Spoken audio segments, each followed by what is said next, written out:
Ny Institut supérieur de gestion dia niforona ny taona 2024. Promotion telo amizao no nivoaka raha-mpanjakana toy izao eto amin'ity trano fanaovan-dalonana ity. Ary ity andihan'ny farany ity zany dia misalotra ny anarana hoe ny Ambinitso. Mpianatra navita ny fianarana mikasika ny gestion management informatisé nianatra teto amin'ity Institut supérieur de gestion ity eto Nasana ity nandritra ny taona izay mandray ny mari-pahaizana ny diplôme de technicien supérieur.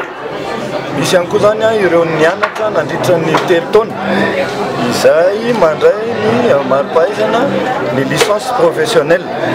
Ny diplôme technicien supérieur moa zany dia efa nazahoana ny agrément efa nandritra ny fotoana niforoana n'ity Institut supérieur de gestion ity zay ny délivré ny ministère ny enseignement technique et formation professionnelle.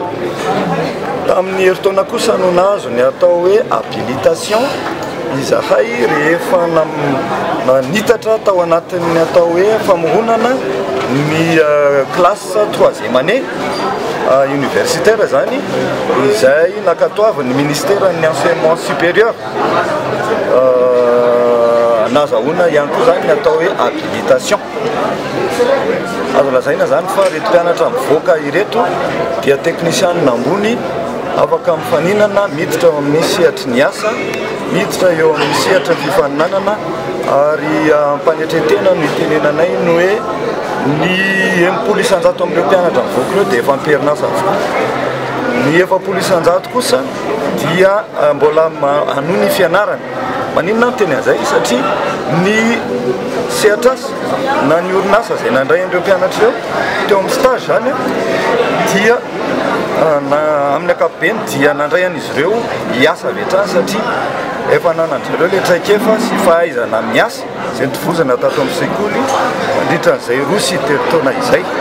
Misorana an'ireo orinasa marobe singaniko manokana amin'izany moa ny microcrède, ny banque BOA, ny banque BNI, ny Air Madagascar, ireo ministère maro isan-karazany ihany koa satria ny diplôme azon'ireto mpianatra dia nanana ny équivalence eo anatin'ny fonction publique.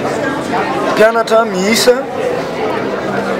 70 no nivoaka teto androany araka ny voalaza teo no sarotra ny anarana hoe ny Ambinitso.